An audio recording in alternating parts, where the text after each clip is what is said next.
Hey guys, Coach Pete here. It's a sunny but cold Friday afternoon here on Long Island, and I just arrived at my parents' home.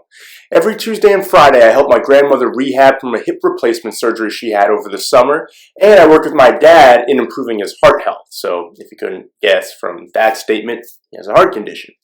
My parents recently got a 2-month-old puppy, so I'll admit I also spend a good amount of time playing with it. But that's neither here nor there.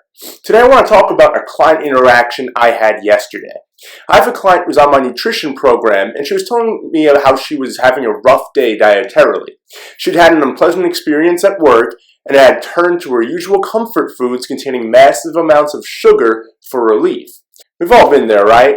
We've had a bad day, and we either hit the bottle or eat junk food to try and comfort ourselves. It's a basic human defense mechanism.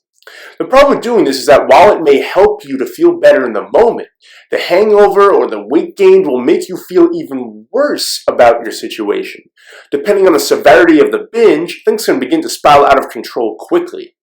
Sometimes we have to fight our instincts and do what seems unnatural. I'll give you a personal example. Not too long ago, I hit a snag in my business. A bunch of clients dropped off in the span of a week, and this put a significant dent into my monthly income. Like anyone else, I had bills coming up that needed to be paid, and putting my head in the sand and indulging my urges to sabotage myself was not an option. Instead, I began marketing in new and different ways. I started turning emails into articles, blog posts, short podcasts, and videos that I posted in various places online. This gave my stuff out there as often as possible and as many places as possible. I hired a business coach to help give me direction at a time where I didn't know where to turn. And I made sure what I stayed on top of my game when it came to working out and eating right, since me in a depressed state would make turning things around all the more difficult. Guess what happened as a result? Less than a month later, I not only replaced the revenue that had been lost, but I'm doing better than I was before the dip happened.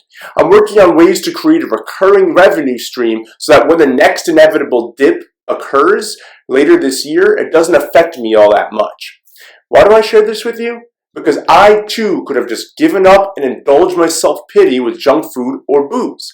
I could have tuned out for weeks on end like I used to and played a video game like Grand Theft Auto instead of improving my bottom line. Now granted, I didn't really have that luxury. If things didn't turn around and quickly, I would have been fucked. But not every bad day is going to mess up your entire life. We get into fights with our significant others. We get yelled at by a boss or by a client. There's a death in the family. All of these things are beyond our control. However, you decide how you react and adapt to these situations. Now, I'm not saying you can't feel bad about a bad situation. We are human after all. But that being said, you have an opportunity. But that being said, you have an important choice when something bad happens. You can wallow in self-pity, or you can do whatever you can to make the situation better. In the event of a bad day, assess the situation and see what can be done to make it better. If you're in a fight, it's extremely rare that it's all on the other person. Often there's plenty of blame to go around on both sides.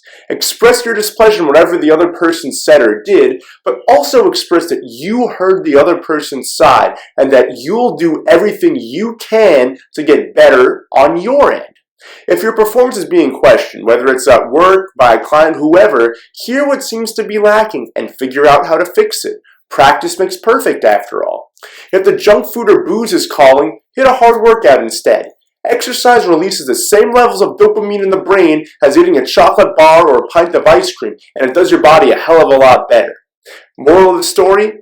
Plenty of things in life are beyond your control. How you react to those situations is on you. Stay frosty, my friends. So if you know someone who needs to hear today's message, feel free to share this video with them, and don't forget to subscribe to my YouTube channel or my podcast. Talk to you later.